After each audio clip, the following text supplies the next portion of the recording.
So today we did a little bit of a different episode. We talked to two of my best friends, Roxanne and Stephen Higgins. And so these are two guys that I meet with constantly about all things business, investing, family, Jesus, all the things that go in our life that are so important. Two of the closest guys that I have that we can share all of those things. I have guys that are closer to me that we just talk about certain snippets. But there's not many people out there that I have that I can do all of them, talk about all these things with. So we talk about Stephen, who's a doctor, and his investing strategy as a doctor. We talk about Rock, who's a business owner who owns a salon, fixing to buy another salon, and his investing strategy. We even go into what we do here at Meal Fit Table and Time and how we invest, not only in the businesses, the quote passive stuff that we do, but also active. We talk about tons of conversation here. Wonderful thoughts on with Stephen and Rock today.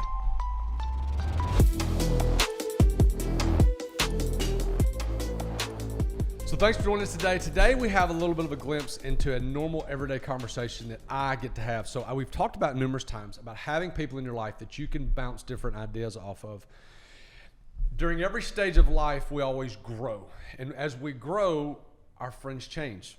And some people think that's sad. Some people think that's amazing. I think it's amazing because the friends I had at 21, 22 years old are not necessarily my friends right now.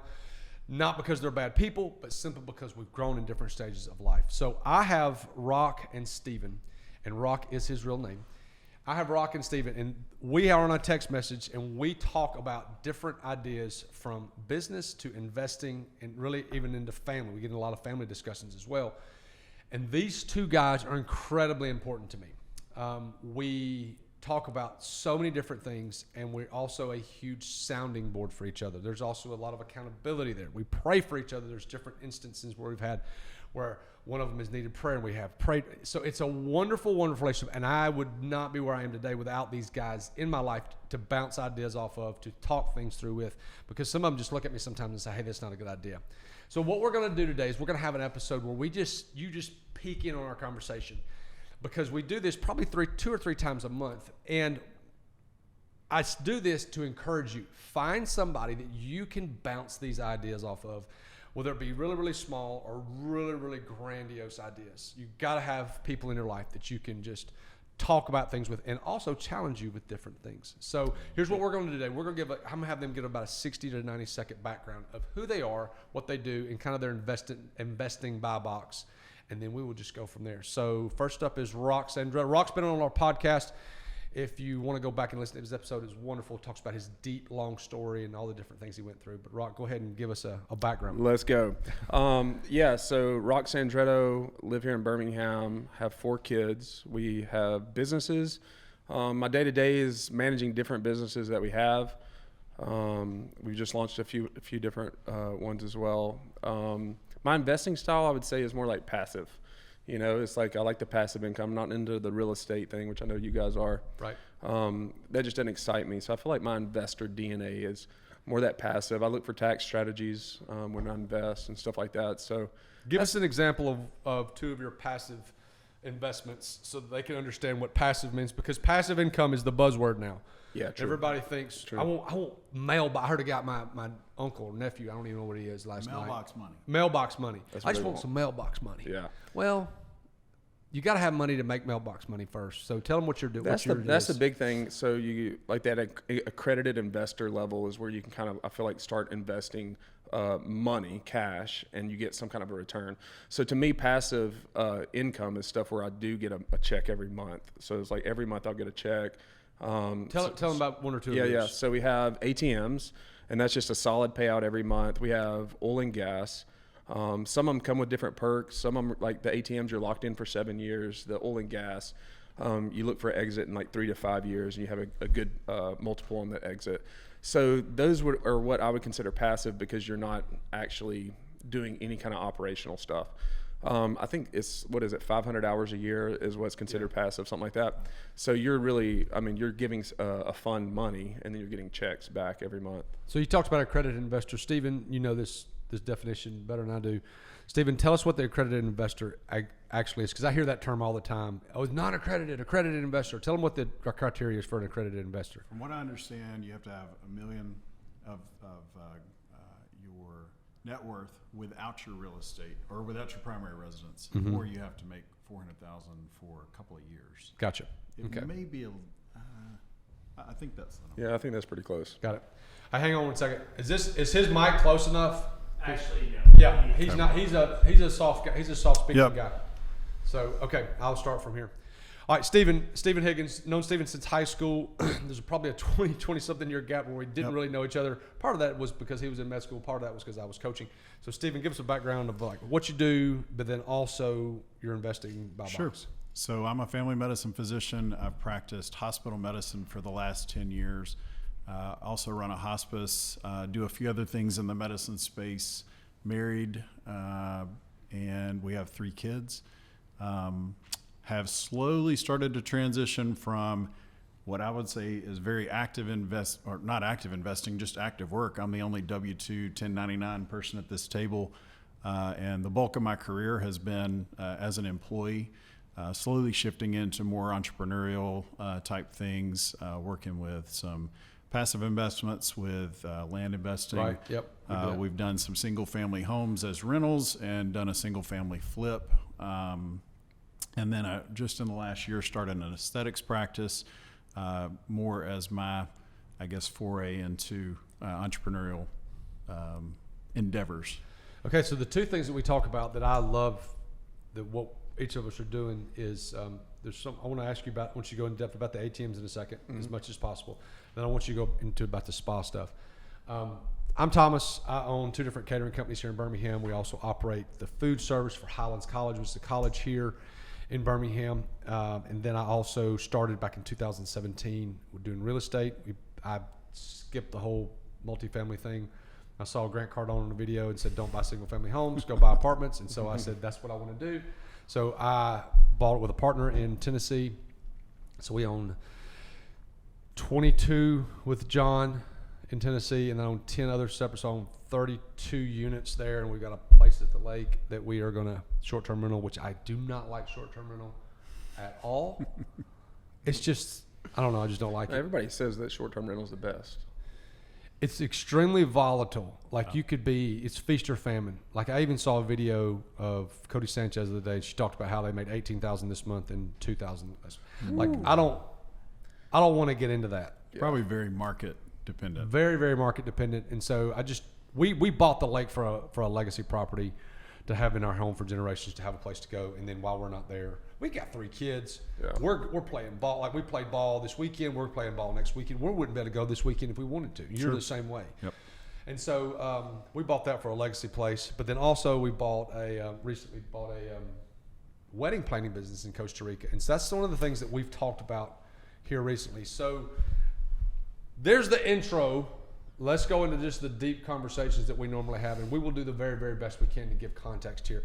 So the first thing I want to ask is about this medical business that you met with not too long ago. So to give a little bit of a context there without giving too much information. Yeah, so this is a mom and pop operation. They've been in operation for 35 years. Wow. So they've been through, 98, 08. Yeah. 08, not 98. Yep. And COVID, of course. But so we had a meeting the other day. We're just looking at. What do they sell? So they sell equipment for handicap. So it's all handicap driven. You have government contracts, VA contracts, with the government. Yeah. You have Medicare, Medicaid, all that stuff as well. And so what they do is they'll have contracts with these different manufacturers that they can install certain equipment on certain vans. They do van conversions where they lift the van, the roof of the van, so you can drive the wheelchair in there. Hand controls for. So they do all that kind of stuff. They do everything. Yeah, all of those. Okay. Yes. So tell me about the meeting of the day, because we've talked about this. Yeah. Multiple meetings. Yeah. Yeah. So tell me about. So. With the smirk. Well, first of all, I got deathly ill, so I was like. I had the flu or something. I don't know what it was. So I was kind of in the brain fog when we went to that meeting. I was actually on a call with one of the guys, and I was just like, man, I don't remember everything because I was in a brain fog.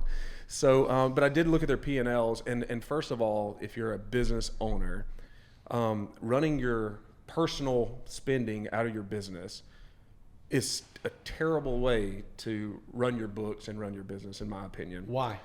Well, first of all, you're spending everything the business is making, so you'll never have any P&Ls that are showing any kind of profit unless you have some kind of a receipt process, which a lot of people don't follow receipt processes, but you just can't look at it. So they had a good top line. Their bottom line looked like garbage, of course, because they're running everything out of it. They're in that mindset, and I've been there before with our business too, where you're wanting to, hey, the business is not making any money because I don't want to pay taxes, so we're going to just drain this thing dry.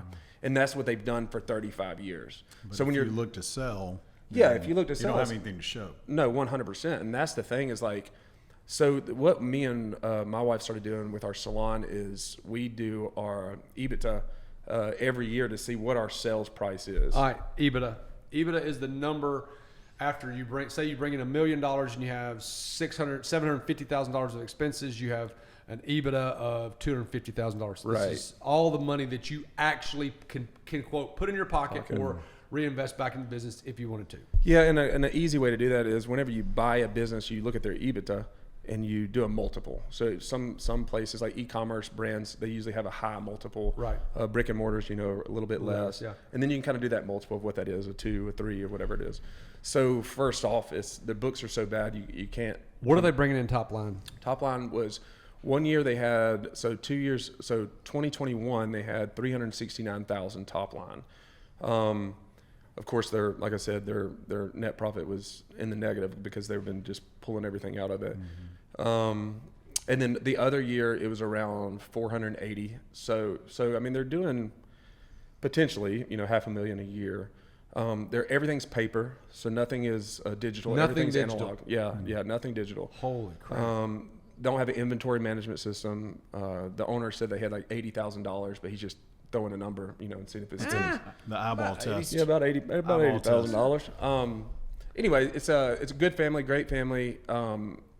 But I don't know. So I was just trying to dig into that. So I was on a call the other day, and there's acquisition companies you can call that'll walk you through the acquisition process. So I had some recommendations, and it's about $10,000 to $15,000 you can hire this company come in. They will go through everything, even break down the revenue of the business of like, okay, this revenue stream is the most profitable versus, this one that's really low. And they'll give you all the numbers and all the criteria. So I'm thinking that might be my next step. At first, I was going to get our bookkeeper to just go in and just Get your bookkeeper to go into their books. Right, go into their books, digging anything, which of course that'd be cheaper, probably $5,000. But after talking to these people about the acquisition stuff, I was kind of like, why would you not hire somebody back if you're going to spend a pretty good bit on it? So you're saying they would give you the next step of, if you buy, then maybe key in on this sector? As well as this is the purchase price that we would feel safe with. Okay. You know This what I'm saying? is where So you're looking at okay. Yeah. Kind of like a real estate agent. And Yeah, this is where 100%. you can grow. This is where you think. This is where you can do what you, and they come on site too. So with that 10 to 15,000, they'll have somebody fly out. I think they spend like 10 hours a month or something like that on it. Where That's not bad. It's not whenever you're going to spend a lot of money. You know what I'm saying? But do you think you would get in there and spend the $10K and then go, nah? I mean, that's a possibility too. I mean, that's what Rather spend $10K than entrepreneurship is. 200 or 300K and Yeah, right. This is a business you have some working knowledge of. Right, You yeah. know the So, family. yeah, whenever I dropped out of college, unlike my doctor friend here. By the way, Stephen And took yet 14. here we are at the same table. Stephen took 14 words to tell you he's a doctor. He's a physician. Yeah. I'm a doctor. I'm a doctor. Yeah, so I actually worked for this company, it's kind of like in that, probably about 15, 20, 18 years ago maybe. So I worked with them for like a couple of years when I was like in between jobs, So yeah, I have a somewhat working. I mean, I wouldn't say I was. So if you bought this, so really you're not much farther down the road than you were before the meeting. No, but this is a long process. Like I'm not in a hurry right now. So like, and they're not in necessarily a hurry either. So I'm thinking a year process to kind of get the ball rolling. I'm not running through it really fast. I don't want to buy it on emotions, right? No, definitely not. Okay, so all that being said, just like with Weddings Costa Rica, it was an 7 or 8 month process for us. So you're going to be 6-8 months a year. Do you think that you really are going to pay a company $10K to go analyze this stuff? Or? I want to think I'm smart enough to do it myself, but I don't. Honestly, when I looked at the P&Ls, I don't even understand how my bookkeeper could go through it and really get it to a good hard number. Wow. there's so many it's just the P&Ls they've been doing their own bookkeeping for 35 years. Okay. Lesson number 1. Yeah. And I don't know what you do with the spa. Lesson number 1, pay a freaking company to do your books. 100%, man. So like I pay Lindsay Miller at Empire $900 a month, and they do all our books for Meal Fit, Table and Time. And you're funneling probably close to $2 million through those books. That's surprisingly inexpensive. It's crazy for how the expensive value bookkeepers are. and the time that she's giving you back. Well, it's number 1, I hire professionals. This is what they do. And objectivity. That's the biggest thing. Because I can do the books or have someone in the room do the books, but it's easier to go in there and say, hey, make this. No. Like she does the books, and if we have a question. And also, here's the thing, taxes. Oh, it's so nice, Bro, man. when you have our tax guy's name's Jason. When Jason calls asking for taxes, I'm like, hey, talk to Lindsay. It's so much. It's so It is nice. so worth the money. And it's not, again, $900 a month it can sound like a lot. But the amount of time that I don't have to spend looking at that stuff and the amount of time they do, and I get a call the 15th every month to go, it's only 15 days too. So they're like only 15 days past the end of the month, and we go through the previous month and the That's previous pretty good. Yeah. time Right. before that. And Lindsay, who's owning the company, has working knowledge of, hey, like this number's not good. You need to fix this labor number. Hey, bro, you're spending too much on food. Or She can shoot you straight pretty quick. very, very quickly. So great lesson here. You own a company, hire someone to do your books. Okay, so talking about the spa, how's the spa going? So I love this with Steven. Here's why I love this with Steven.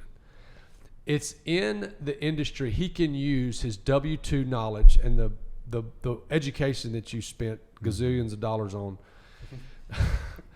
Wasn't making fun, but a little bit. The gazillions of dollars making what he spent on his education, you can use it here as I hate saying the word side hustle, but I mean this is what this is. This is It's not mailbox money because you're having to go do it. This is still very active income. But it's very easy income from what I'm saying. So give them an example. So he's what they call a hospitalist. So he works at a hospital. He's a doctor. He can tell you all these doctor things. But I don't understand the medical world. We're not doctor people, even though I love Steven. So tell us how the spa works in conjunction with what you do day to day. Go ahead. Sure. So my W-2 job as a hospitalist, I work 7 days in a row. I'm off 7 days. When I'm off, I have to put out some small fires here and there, but mostly I am off. So the kids are in school Not now. me. The kids are busy. So during my school hour time, I can invest some time and some energy into doing something that I thought would be fun and different. In the hospital, when people come and see me, they're not there because they want to be. They're there because they're sick, they're ill, they don't feel well. Their week went horribly awry when they wound up in the ER and wound up getting admitted to the hospital for a surgery or for an illness. So I wanted something, especially after COVID, that was more fun in medicine. And that to me looked like what would something where they would want to come and see me. And medical aesthetics looked like that was one pathway to that. Started working with an esthetician who had an existing practice, but she couldn't offer certain things in this state. You have to be a physician or a dentist to do injectables. Injectables would be Botox as a brand name, but neurotoxins is that family. There's a few different neurotoxins in that world. Sounds horrible. Neurotoxins. I know. It Neurotoxins. It sounds like something off a Nicolas Cage movie. It seems like it'd be a hard sell, but turns out it's not. And then dermal fillers, which is a big class of medicines where people get their lips done or maybe accentuate something or try to reclaim some youth. So in an attempt to find something new and different where people wanted to come and see me and, maybe make enough money to justify the risk that's involved in taking on something in medicine, because a lot of decisions in medicine are made about risk and reward. Rock floated an idea out to me a couple of years ago, maybe a year ago. It was a company in town was going to do something new, and probably we'll see more and more of it over the years. But when we talked numbers, the reward wasn't enough to offset the risk, because I have to pay medical malpractice. That's very expensive. So sometimes we say no to things that would be a lot of fun or something we'd love to do or passionate about. But if I have to take out a med mal policy that would Still eclipse. go back. Medical malpractice insurance policy, Yep. which is incredibly expensive. Yes. So if it would eclipse what I might make on the endeavor, then sometimes the smart decision is to say, well, the reward is not greater than the risk. But in medical aesthetics, it seemed like the reward was going to exceed the risk. So tell me how this came about. So you're a doctor. You work in Gadsden, Alabama, which is a smaller community here in Alabama. Tell me how the relationship came up with this. This sounds bad. The person that owns the spa. Sure. And then what you actually do. So if you're a doctor out there and you're listening to this, give them kind of the blueprint of what you did and how you're making money. Sure. So I think probably I don't know enough about the med spa world because I'm relatively new to it, but I would say there's a fair number of them out there that are owned by physicians that are kind of a side branch of their existing practice where they hire in people. And then there are some where I'm working with an esthetician who had a pre-existing practice of her own. She had her own clients. She had some of her own devices, some treatments that she could do on her own, but there were things that she couldn't do as an esthetician versus what a physician could do. So we actually just found that through networking. My administrator for my practice at the hospital was going there for facials, and the lady there said, well, I really would like to grow in this space, but I don't know any doctors that would be willing to do it. And in the post-COVID medical world, I wanted something new and different and something that I could develop a passion for and spend some time doing some education and challenge myself again because, eventually hospital medicine, you do the same things on a day in and day out. You have somewhat predictable results. So you have to challenge yourself professionally, and this was a way to do that. So it was a very organic thing where you got introduced. I joked about it for a couple of years, like, this COVID stuff keeps going bad. Maybe I'll just start doing Botox on the side. And somebody, I guess, took that to heart. And they had a conversation and said, hey, you should meet Stephen. You introduced this girl, Tell me what that looked like. What dollar amount did you have to invest? What does it look like, and how are you making money? So I was fortunate in that she had a client base. So that was one of the pain points would have been, hey, this is something that I only have so much time for. And I try to give it about 2 days a month. And then I take about a half a day on my off weeks where I keep my books and finish up on charting, make sure I've got my inventory that I need. I'm still bootstrapping this. I'm about a year into this endeavor. So when he says bootstrapping, he means using his own money to fund this, not raising outside capital.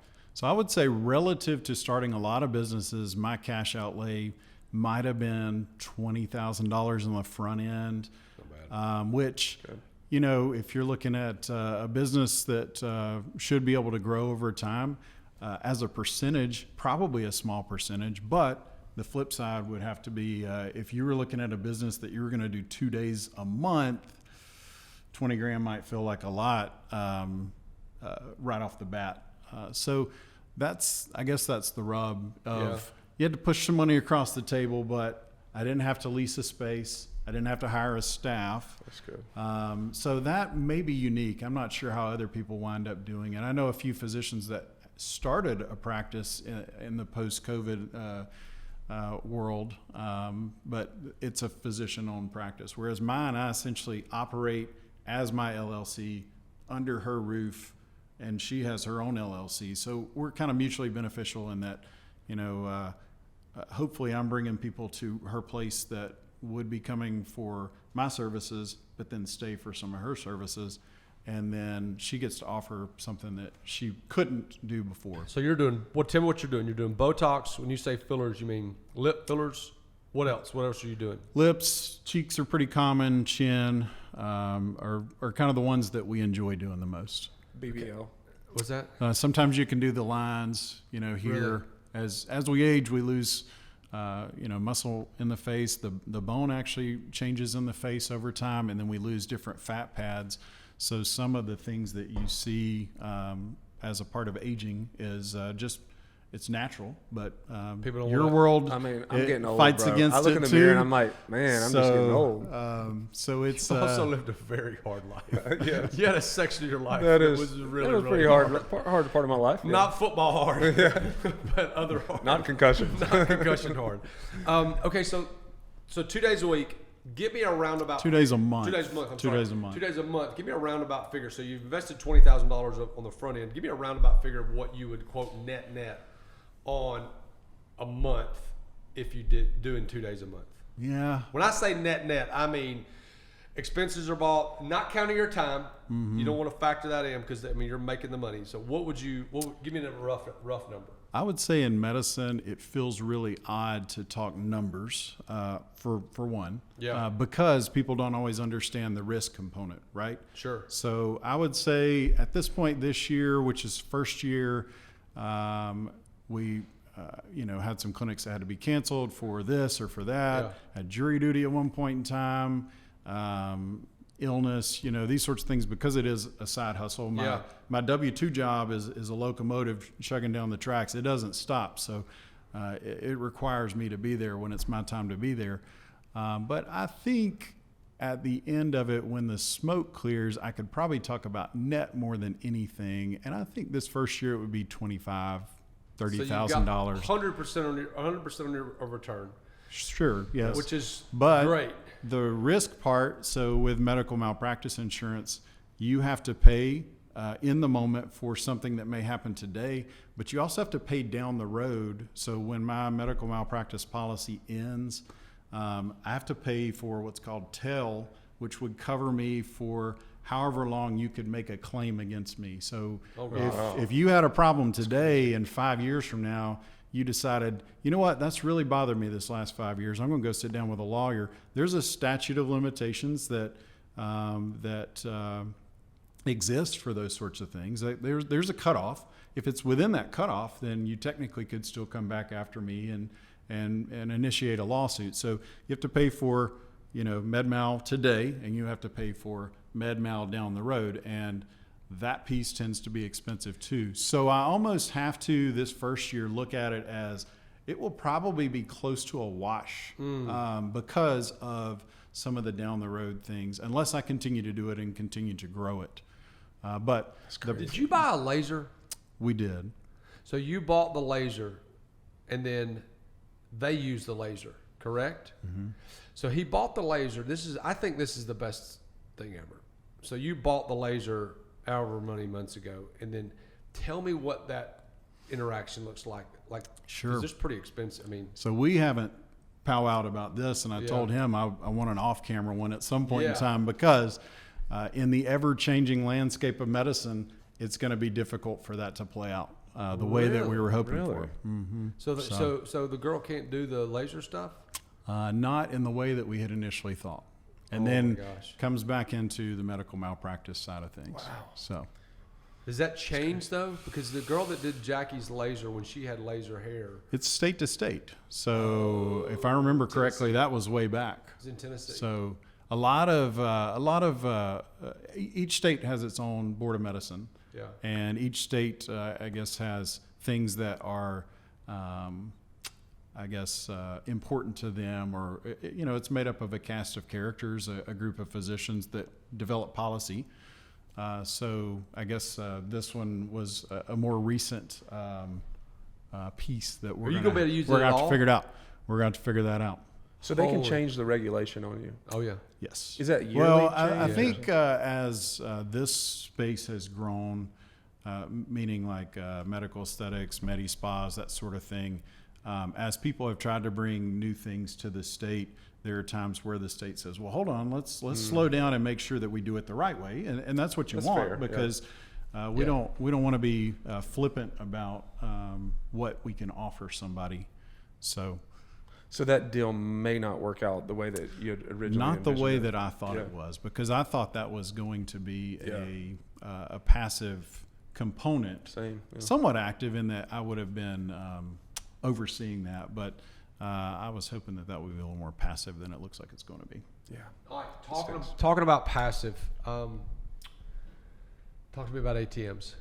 ATMs. Tell me what you did there, how you did that, the dollar amounts. Give it all to me. And also, so we have talked about this at length. And there's a group. Who was it that texted this morning and said, it was you. You're at the gym. Mm-hmm. And you had these dudes that wanted to. They've been trying to get in our conversations for a long time, and I want them to. I mean, it's cool, but yeah, I think like you mentioned at the beginning of the podcast, it's just like people you surround yourself with. Yeah. Because until I got in the mastermind and started hanging around us together at the same time, my whole world just changed for the better. Man, you know what good. I'm saying? And it's just because you have that accountability, you have different ideas, you have things that normal people in your table don't talk about. How do you not? Okay, so here's the biggest question I have for you, and you and I, you deal with this, and I deal with this. Now, Stephen, not so much because he stays really, really busy. How do you not get like information overload to where you just like, I want to go do all these things, like because he's Rock's a member of Wealth Without Wall Street, and it is a mastermind. It costs, it's pretty expensive, and there's some guys in Birmingham, Russ and Joey run this. And heard nothing but great things about Russ and Joey. I don't know them personally. Need to have them on the podcast just to come talk through things. But you're a part of that group. And when you became a part of that group, your really thought changed a lot. It did change something. But how do you not, because I deal with this all the time. How do you not get shiny object syndrome? Because you have more money than the normal human being. Yeah. And think, go do this, go do that. I'm like, how do you deal with that? So they have this thing, and when you join their community, or you might can take it for free, I'm not sure on their thing, but it's called the Investor DNA. So you go through this like almost like a personality test for investing. So mine came out to be of more of that hands-off approach, passive, because some of them are different. Some of them are like short-term rentals, arbitrage. You know, there's tons of different ways to make money. But mine came out, and Brittany, my wife, came out pretty similar to mine as far as what our investment DNA is. Yes. Oh, wow. So, like, when somebody's telling me a certain thing, I know that it's not in my buy box, so there's no sense in even trying to get excited about it. So buy box. Yeah. So like, if I hear about real estate, it's amazing for so many people. It just doesn't, like, get me excited or get me pumped up, which doesn't mean it's wrong. It's just, for me, it's not in my buy box. So that's the biggest thing is that, because being in this mastermind and even us talking in our conversations, if we had infinite money, we could invest in something pretty much every day, something different. I get it. I mean, it's all the time. I get it all the time. You get it as a physician too, because everybody thinks that it's the money thing. Hey, you've got just money sitting. They don't understand that, for 10 years I was paying off massive student loans, but everybody just assumes on day one you've got just piles of money sitting. Yeah. So your friends from high school shoot you a message like, hey, I got this great idea. What do you think? And what they really mean is, give me some money. Do you want to invest? But that's so how I it get is, some of it too. Wow. Yeah, and whenever you do it, so Sharon in one of our calls mentioned like changing your LinkedIn profile to investor. And man, you do that, you just get even more stuff. It's like, you get stuff on LinkedIn? Yeah, it's just like you get more ways to make money. And the cool thing with being, which I know everybody has to work up to that point, that accredited investor, that's really where you can just use your cash. Unless you buy a business with somebody, and that's how we started. You buy businesses, grow businesses, stuff like that. You don't have to be accredited for any of those deals. Right. But like when you get in that accredited, it's just like there's tons of deals, Sure. And then you're like, okay, well, I'm out of capital now. You know what I'm saying? I got to get some of this capital recouped and then deploy more. But and a lot of those deals, people are in them themselves. 100%. Yeah, so like the fundraisers, like they believe in it too. Yes. Just like the land deal with JD and Land X is like those guys are investing in the same deals too. They have some skin in the game. Right. And it's the operators too. That disqualifies a lot of stuff. It's like, who's operating this deal? Right. Do I have a connection with them? When you talk to them, you're doing your due diligence, phase. It's like, do you mesh well with these people's vision and what they stand for? And so that cuts out a lot too, just right off the bat, of what you want to invest in. So the passive thing is romanticizing for everybody. I've got some passive things going that I love. Tell me about the ATMs, how that came about. That was a Wealth Without Wall Street. Yeah, that was our first investment. Okay, so tell us about that. So you could invest $52,000, accredited investor, invest $52,000, and we get $1,071 every month for 7 years. Okay, $52,000, Yeah. and you get Should what? be 84 months. 1,007. Yeah, that's good. What'd you Doctor. 84 months. He did Nice, the math real right? fast. I'm like, It's let's just go. a multiplication table. So That's how over my how head. many years? 7 years. 7 years. And how What much? did your So- mom teach? in Yeah, she school? taught math. Hope mom's not listening. So 3.9 years, you get your money back. So you'll have that 52,000 back in your pocket. Then you have another, 3 years, right? Yeah. Of profit, if you want to look at it that way. So what's the monthly outlay? What's the monthly return? $1,071 a month, and that's on the 52. And of course, that's the minimum. You could go up And to did, 104. did that fund give you some depreciation? Yes, that's for that's tax the big, that's benefits? another big thing. So you're buying ATMs, even though you'll never see them. So the first year they bring you in, if I'm not mistaken, as a GP. So the GP is GP is general partner, right, general partner. So you're getting that benefit of that deduction from buying that equipment. meaning Because it's technology, and technology today is going to be worth less tomorrow as new devices And it's a come out. physical machine. Wear It's and like tear. like a car so type let's thing. so the, here's where we Somebody's have going to to hit it stop with a and break this thing sledgehammer down. and break it open. Exactly.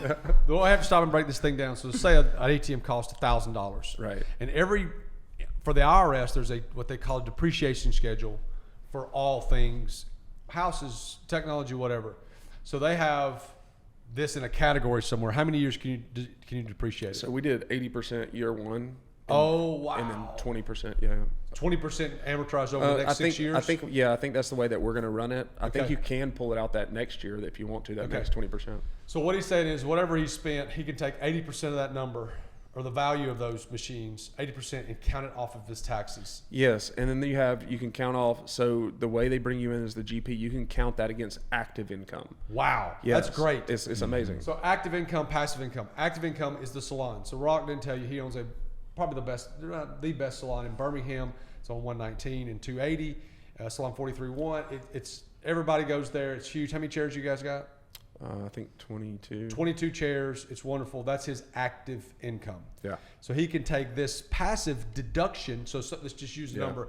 Let's say he makes $200,000 a year, and say the deduction is $30,000. So technically, you're only taxed on 170 as opposed to 200. So that's where you take a deduction off of your active income, Right. because you got to make sure you know between passive and active income.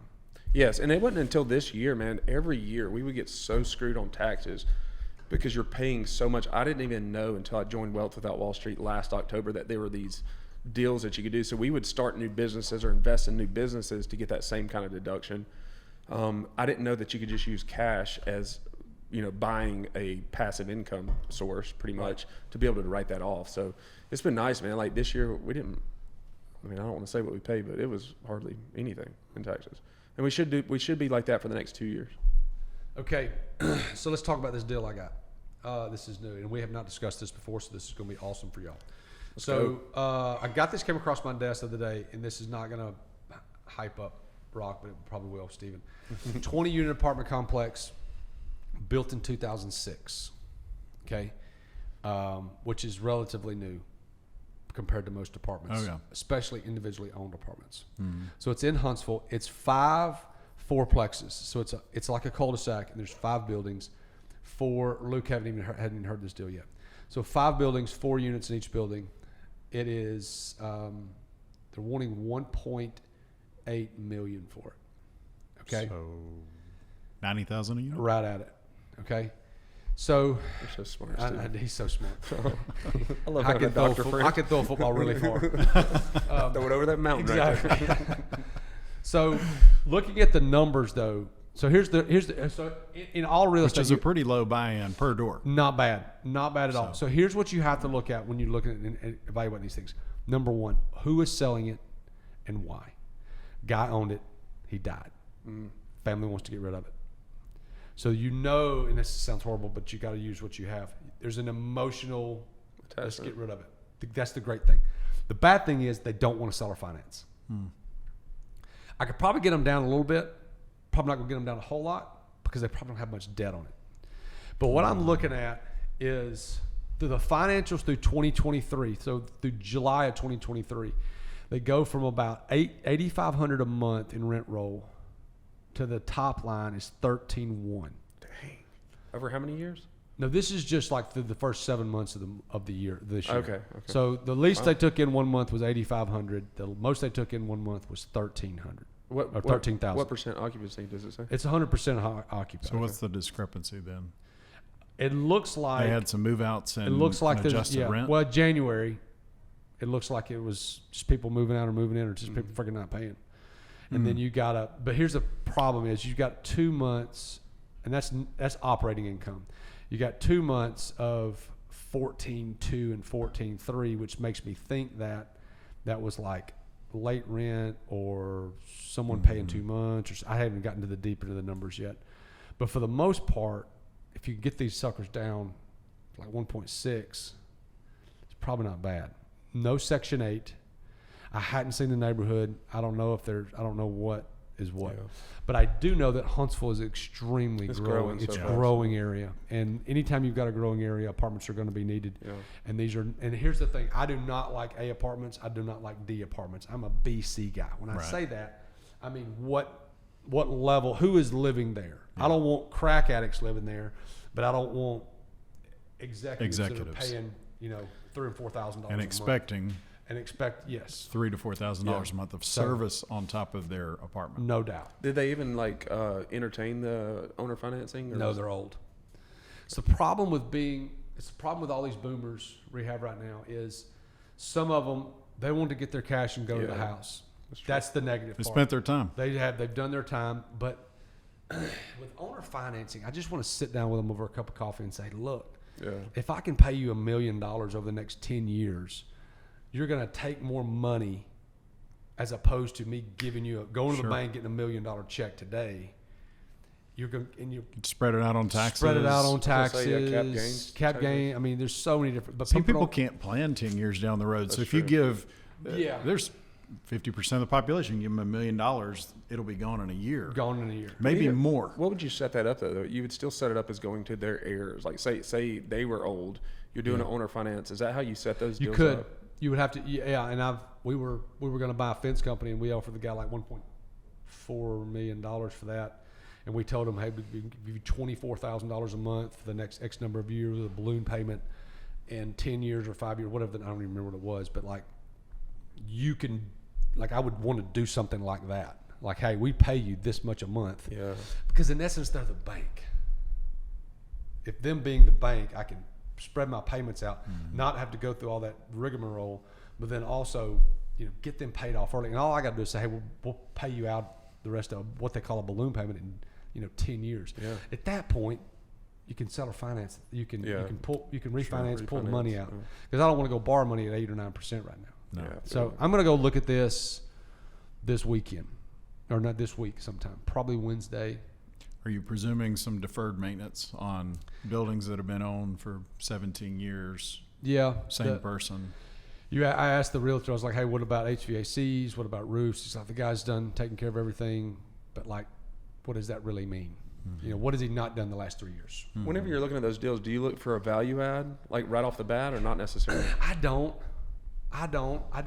My thing is, I am very, very conservative in the fact that I don't want to go in and buy something and then go in and add tons of money, because I don't want to spend that capital. I'd rather find something that was a little bit more turnkey and make money over the long haul. Meaning, like for example, our apartments in Jacksonville, we bought them at like $570, and I want to say the rent roll was like right at that, $5,700 a month. Well, the rent roll is $8,000 now.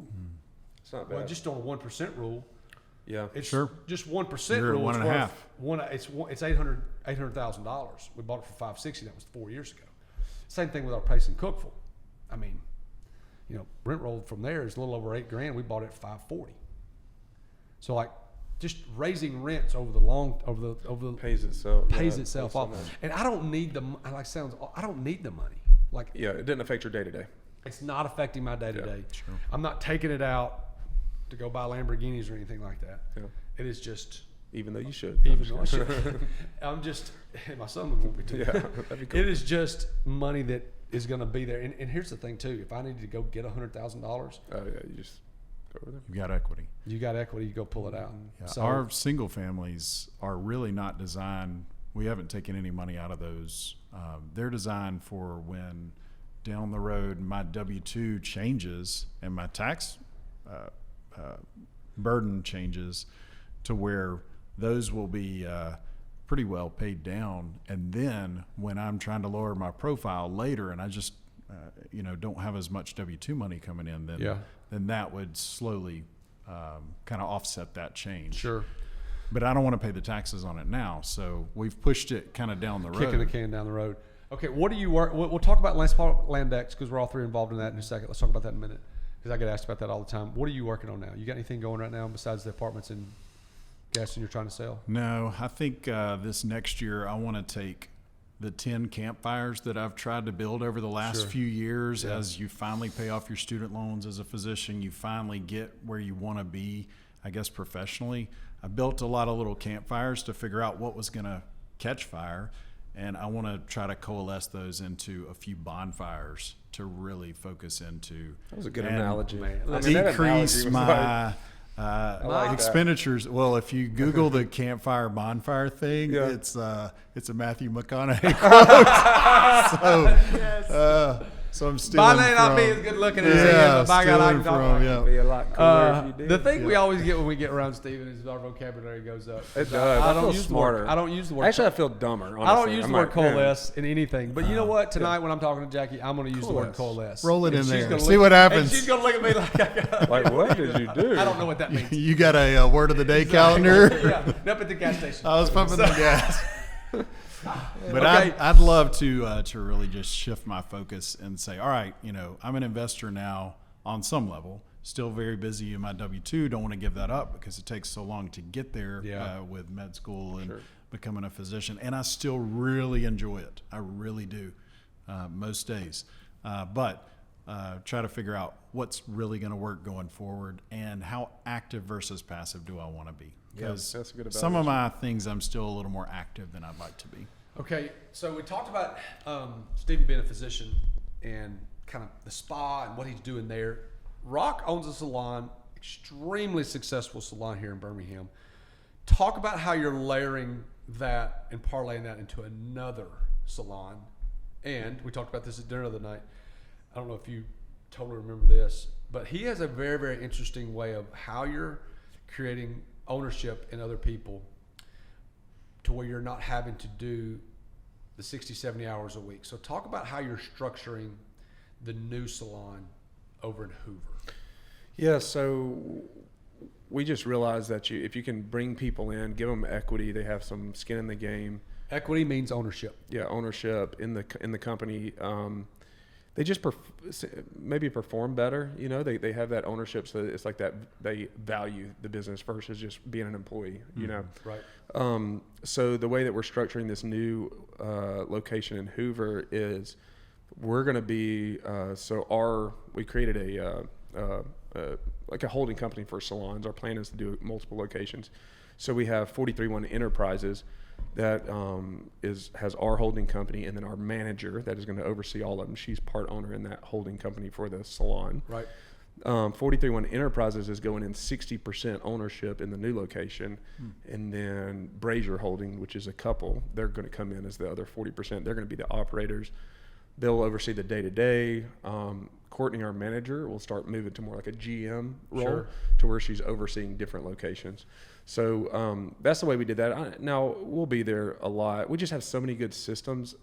Theoretically, in our head, it should work to where we can deploy these systems that we have, and it should just kind of run like clockwork. It's not the systems are pretty simple, but they're pretty in-depth for everything that happens in a salon.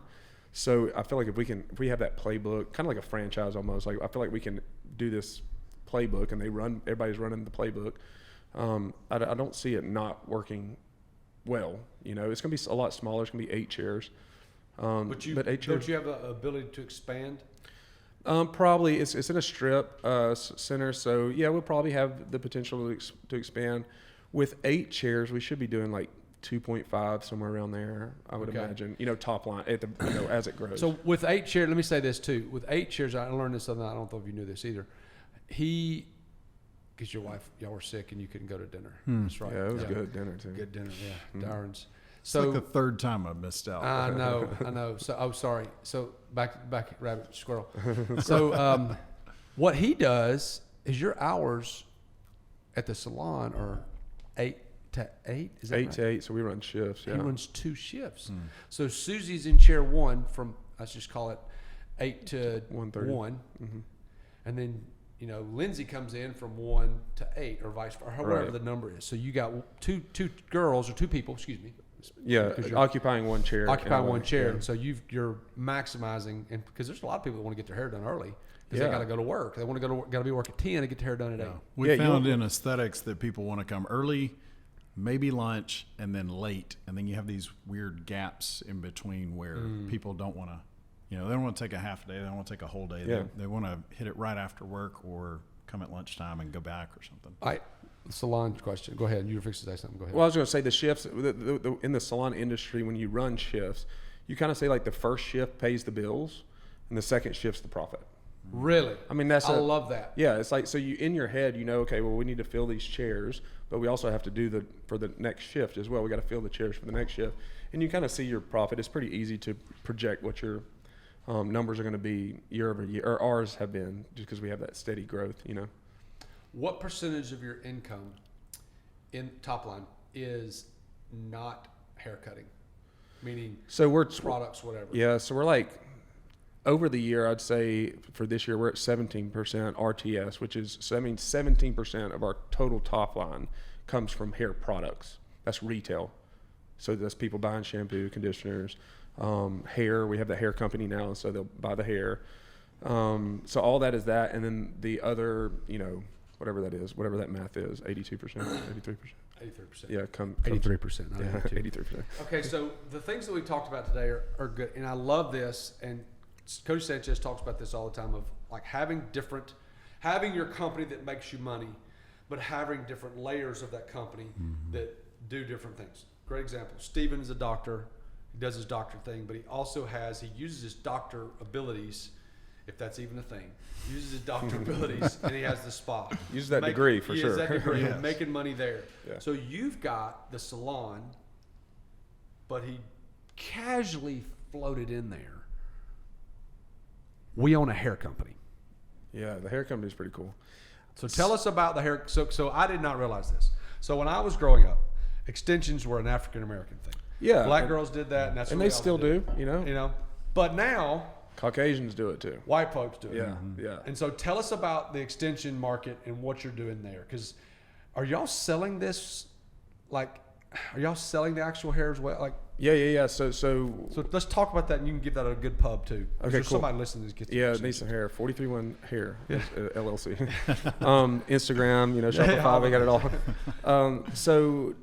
So this is Brittany's idea, my wife's idea, and she's genius on business as well. But so we were buying hair from companies to do hair extensions. Okay. Hair extensions is a huge market. So like somebody could come in there, like one of your like wives or whatever, spend $1,600 on hair that'll last 4 to 6 months. Then you readjusting, stuff like that. But the hair quality maybe lasts 10 months total, depending on how you take care of your hair. So you're buying pieces of hair and getting it installed. Okay. So out of that 1,600, let's say 800 is the hair. So the cost of the physical pieces of hair was $800 to the client. For you. Let me get there in just a second. Okay, so the sorry. client pays $800. So we started doing this probably about 3 years ago. We were buying from companies. Okay. So let's say we bought them at $400. We could sell them at $800 because you want 100% markup on retail. So we'd sell that, and then it was great. Everything was going good. Well, these companies started raising their prices. So that margin, we can't just keep going up. You can't sell hair for $1,000 for hair because they could go online and buy it cheaper. So we're able to get these discounts from having a salon and whatnot. But anyway, this margin started closing. And as it's closing, we had to redo our structure because the girls get paid a commission on how much retail they sell.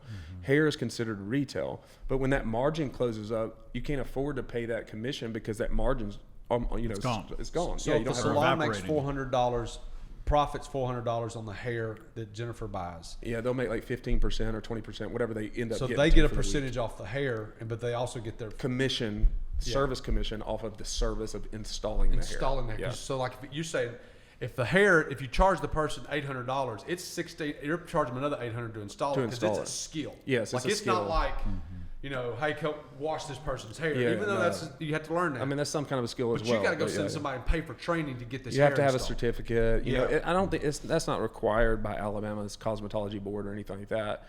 But it just lets the client know, hey, these people have gone through extra education to be able to install these things. So we make every one of our stylists, before they can do hair, they have to have some kind of a Good job, Stephen. they have to have they have to have some kind of a certification to be able to install the hair. So what Brittany did is she started sourcing hair from overseas, because that's all these other companies are doing as well. Okay. So we have our own hair company now. So we get those for a lot lower price. Then we can sell to the salon back to the original, let's just say $400. The salon marks it up to $800, pays its commission, and runs it that way. So the hair company alone selling to our salon, it would be like a 6 figures per year, is what we would end up doing. But so now we're selling it to other hair. So we have like a class in Tuscaloosa next year. We have a Tulsa, Oklahoma salon reached out. So we're going to start trying to implement these classes to where we're traveling. We have an education team. So once the salon gets it and gets certified, they should be buying the brand, buying the hair straight from 43-1 Hair. So when you get the hair from overseas and your salon buys it, or is the salon buying it at quote retail to the hair company? Yeah. So let's say we buy some numbers. Yeah. So just say we buy this pack of hair for $200. The hair company does. We mark it up to $400, sell it to the salon. Now, if we were selling it to the individual, we'd mark it up to $800, because that's what the salon sells it for. Does that make sense? Yeah, sure. You're just moving into distribution. Yeah, exactly. You sourced it, and now you're becoming a So you're selling it to distributor the salon for $400 with the brand and the piece. salon pays the quote hair company, and then you're selling to the human for $800. Yeah, so we're getting a 100% markup to the salon, 100% markup to the client. So the end user is paying $200. Correct. Yeah. Okay. See, I love this because you take the salon and you found a product that you're already using. Mm-hmm. And you went and said, okay, how can I make this product and do this product? Cody talks about this all the time. So in catering, we're doing the same thing. So we have catering, but then we have vending machines. Mm-hmm. So what we do is we can take, say we have a whole pan of chicken left over from whatever thing that we do. We can then take that, because the chicken's great. No one's touched it or anything like that. We can take that chicken off the steam well, put it in our bowls for our vending machine, and it's make it more money. Yeah. It's extremely profitable. Because the food's already paid for. The food's paid for at that point. Yeah. So And it would become waste if you didn't do something with it. If you don't, you're either throwing it away, or you could reuse it down the line. But then the quality goes down. Then the quality goes down. Yeah. So we That's take your that reputation. food, puts it into the vending machines pretty quickly. The vending machine thing. So we dropped meal prep recently. The vending went that last week. So we dropped that. Had a handful of just people that were not pissed, just disappointed that we stopped. I mean, y'all been a long time, dude. That was your 10 years. Yeah, that's a your long niche. time. I mean, six, almost 7 years here in Alabama, and then the 4 years before that in Tennessee. So we had a lot of people that were just devastated. But the vending machine part of what we're doing has been extremely profitable. That's good. It's taken us a year to figure out locations, just like a gas station. You got to have a good location. Right. But it's taken us a year to figure that out. So, but it's been really, really Are you good. paying when you set those vending machines up? Are you paying a lease for property?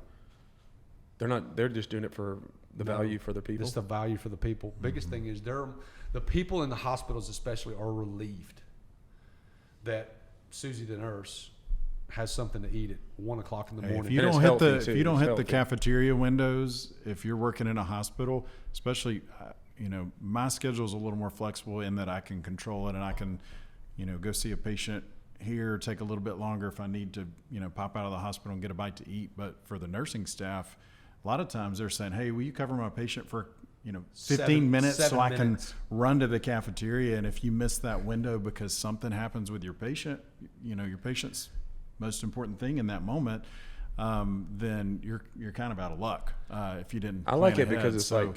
it's so real food that's there in that moment is pretty big.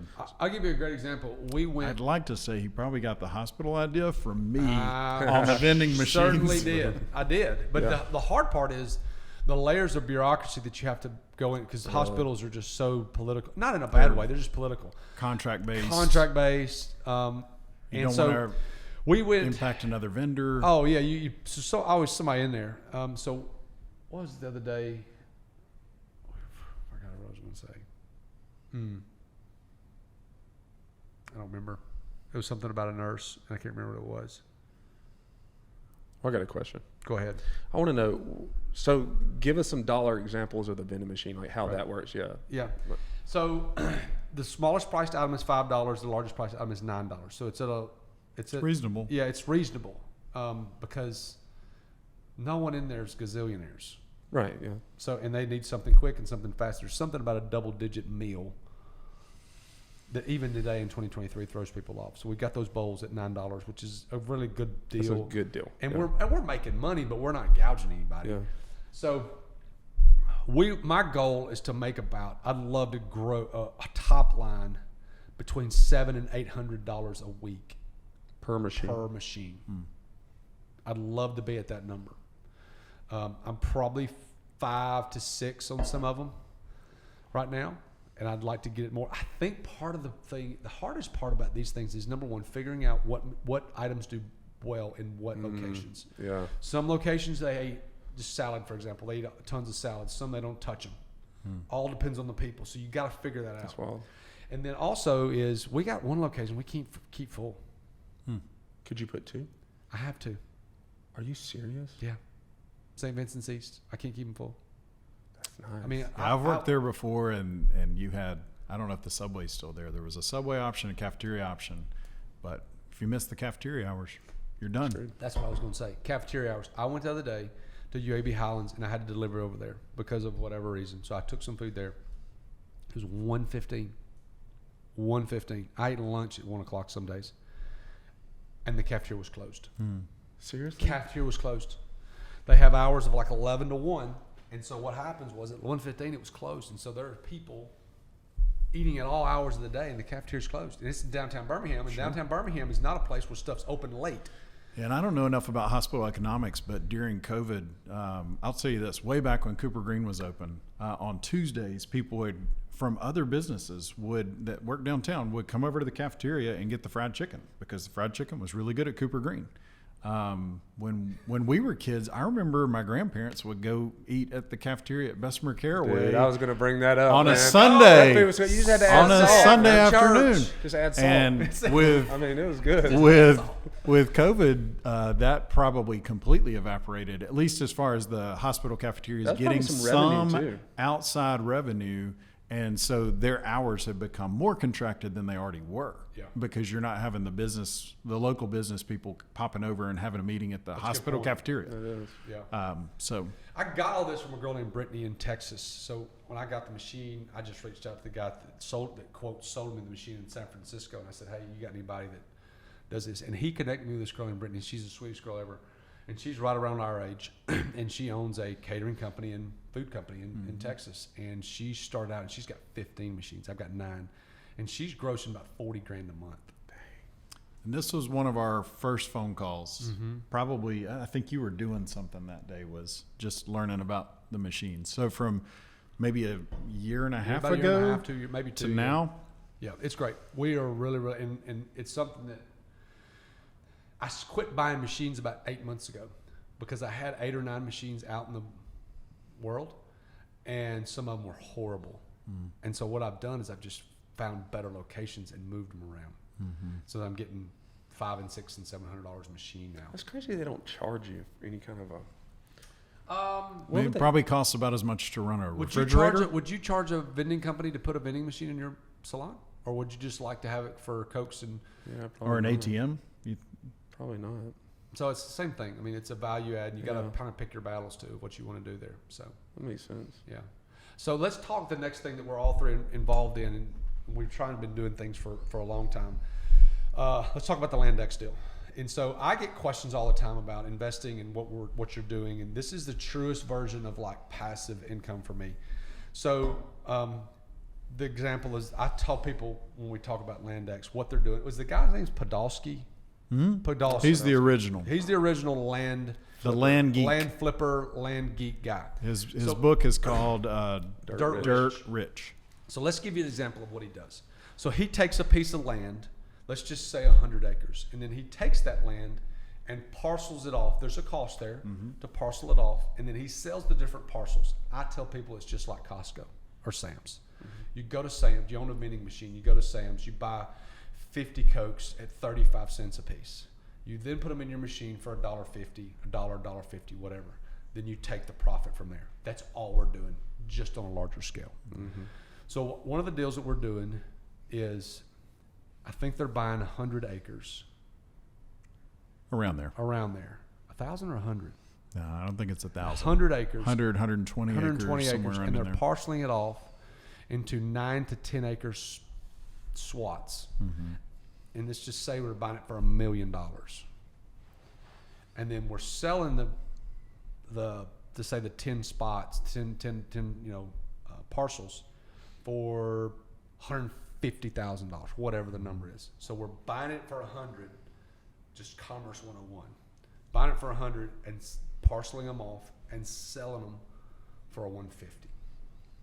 So what we're doing is they're taking out a portion of the purchase for debt, for bank money. And then they're taking out, say 30% as private money.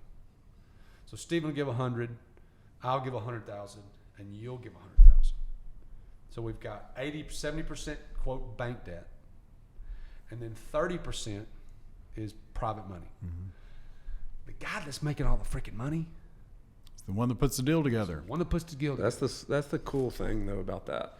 It's like you have to have knowledge of deals, of course, and network of people that have money, but like that's like the ultimate goal. If you can put some deals together, put a little bit of your own capital in, but then walk away with a crazy multiple, I mean, that's Oh, the guy's making a lot of money. Yeah. And we're making Good 20 money to too. 40, Yeah. 20 to 50% on a 1 year hold. Right. yeah, you can't beat that.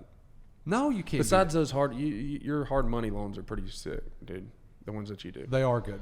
And it Yeah. is, that's the one thing we're doing a lot of right now. I think we've got 4 out right now this is the easiest entry. If you've got sitting on cash, it's the easiest entry point into real estate. Is find a flipper, a guy that knows what they're doing. They got to know what they're doing. They got to be consistent. They got to be professional. Have all to that have stuff. systems. I got to have a system. And the guy that we work with has a great system. He does 20 or 30 a year, 15 to 30 a year. I give him money, like I just sent. I gave him $90,000, and he gives me 15% simple interest. So the difference in simple interest and annualized interest. So simple interest is the 15% on that dollar amount in the allotted time. So he's giving me 15% in 6 months. Most people think 15%. They think Over a year. 15% annualized.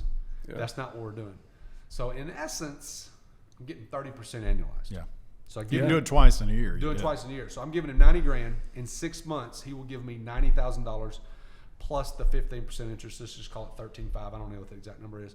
So he'll give me, what is that? $103,500. Yeah, you can't beat those deals. But the thing with those deals are, like, I've never come across those in my mastermind group. You know what I'm saying? It's like you're that kind of entry for my world, Right. or for me, because you're in that world.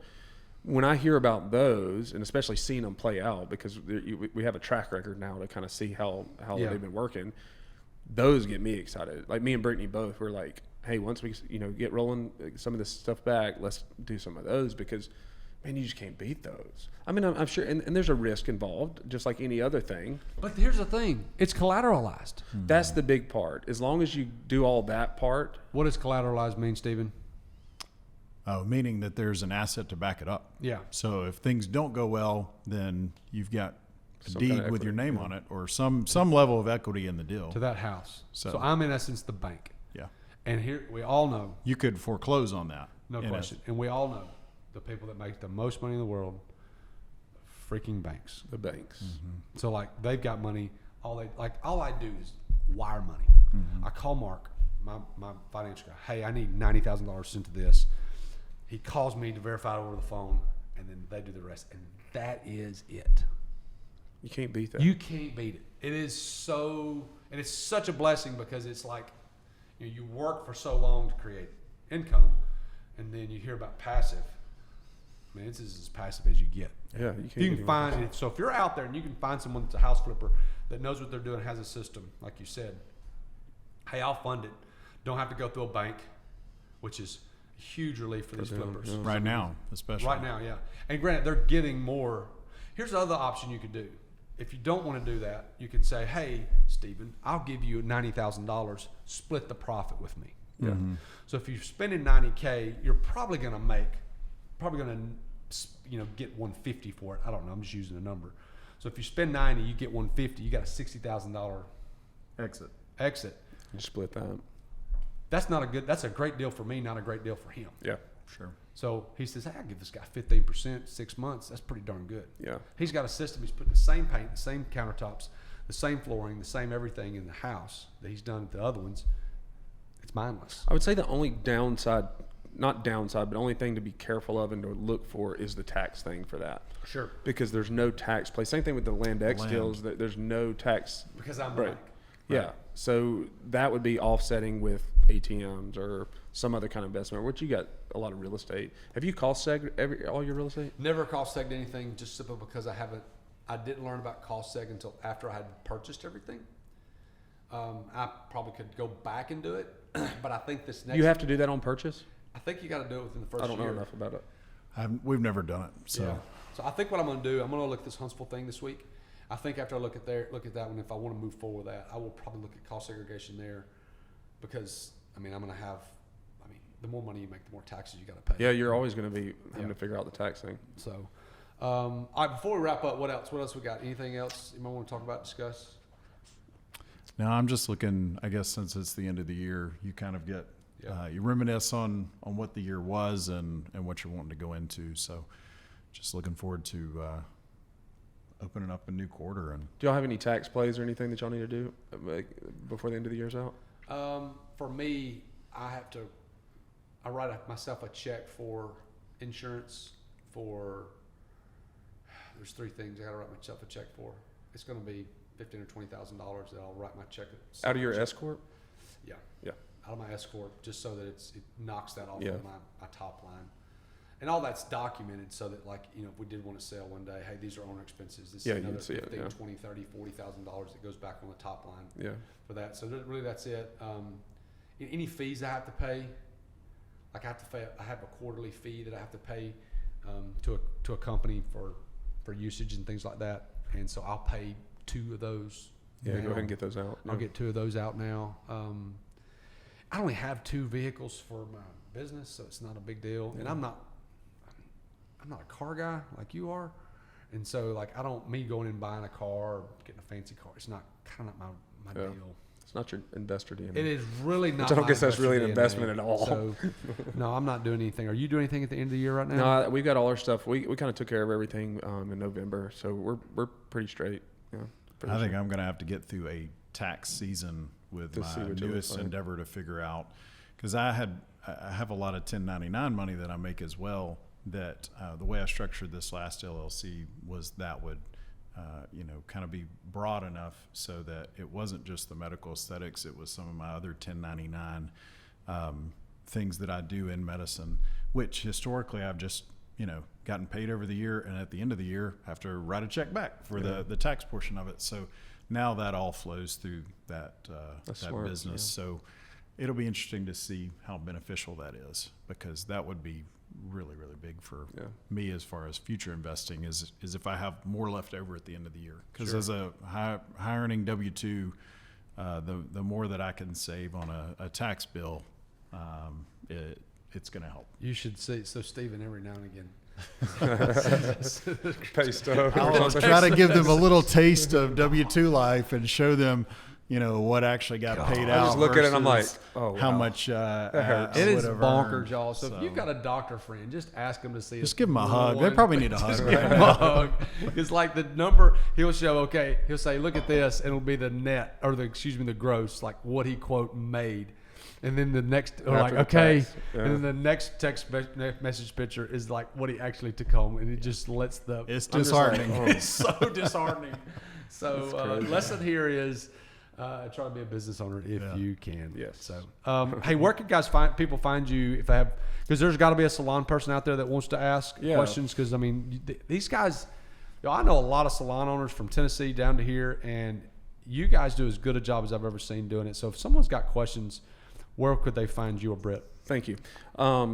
I'm on LinkedIn, Instagram, Roxandretto. Email is info@roxandretto.com. Perfect. Stephen, what about you? There's a doctor out there listening that would have investing questions because doctors don't know anything about investing. So timelessmedllc@gmail.com, which I know both of you guys don't use, I don't use that. @gmail.com. That's probably not the most 2020 business appropriate, but timelessmedllc@gmail.com or on all the socials, it's timelessmedllc. Great.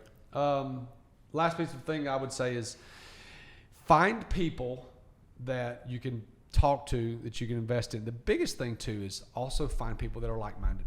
We did not talk about this today. We will in another episode talk about the family, how we've got 4 kids here, three kids here and 3 kids here. We've got a bunch of kids between us, and how Stephen just looks at us sometimes and says no. Because he's got things he does, and it's awesome, and no one ever pushes back. No. And I even said, "Hey, what about this?" And he just looks at us and says, "No, my kids are off. I'm off." But reflectively, I would say you're really unapologetic about certain things too. Sure. If it is going to benefit your child, and sometimes people from the outside might say, "Well, why is it that way?" Well, it's for the kids. It's absolutely for So- the kids. I looked or for the family. I got so frustrated with my 2 big kids last night, and I kind of raised my voice more than I should. And I looked at them, and I looked at my oldest, and I said, "You got 4 years left in this house. You got 4 years left, and you're gone." And I just told her to be a nice human because she wasn't being very kind. And so when you sit back and you go, okay, what are we doing? You only got so long, and God's given us those 4 kids, 3 kids, and 3 kids to make an impact on, because, I mean, at some point they're probably going to take care of us. And so raising these humans to where they're great people in society is huge. And so I got something to add to that. Do it. Book rec for that part. It's called 18 Summers, and it talks about you only have 18 summers with your kids, and that's what gets into that family boardroom structure where you do the trips with each of your kids per quarter. You spend like a day with them, no electronics. Because you like you said, we're all in this stage where we do have these kids, but they're growing up. So just around the corner, we're going to be talking about, oh, well, so-and-so's going off to college or whatever, and they're going to be out of the house. So you only have, God's put these kids in your life to raise them to be the best humans you can be. But like you said, you don't want just 18 summers. You want more than that. But it's how you steward that relationship while they're in that 18 summer thing and in your house. Are they going to stick with you when they move out of the house? Are they going to want to come back home? Are they going to want to spend time with me? You know what I'm saying? Yeah. So I think that's very important too. Last story we'll go, we were coming back from Mexico last year, and we saw a family. They were all bigger people. They were all above 6 foot. Jack and I are both right around that area, and they had 3 kids. They were all athletic looking kids. It was 2 girls and a boy. And I looked at Jack and I said, that's our family. And we guessed, and had an older daughter, a middle son, and a younger daughter. And we walked up to him and we said, "Is this the oldest, the middle, and the youngest?" And he goes, "Yeah." Kind of looks at me funny, like, "Hey, what are you, a creep?" And I go, "Hey, we've got 3 just like this. This is the age." And he looks at me with all seriousness. He goes, "It just gets better." And it was extremely encouraging because they had been, I don't know where they'd been, at the beach or skiing or somewhere, but it was so encouraging. And that's the goal. Sure. Yeah. That's the goal for your freaking kids, to want to come back home and spend time and bring their family. And so that was the goal. So what's the book called? Family Board Meeting or 18 Summers? It's called 18 Summers. 18 Summers. That's great. That's an easy read. Find somebody that you can bounce ideas off of, talk about things with. It's incredibly important. So thank you so much, guys, for joining us today. Yep. Yes, go. All right.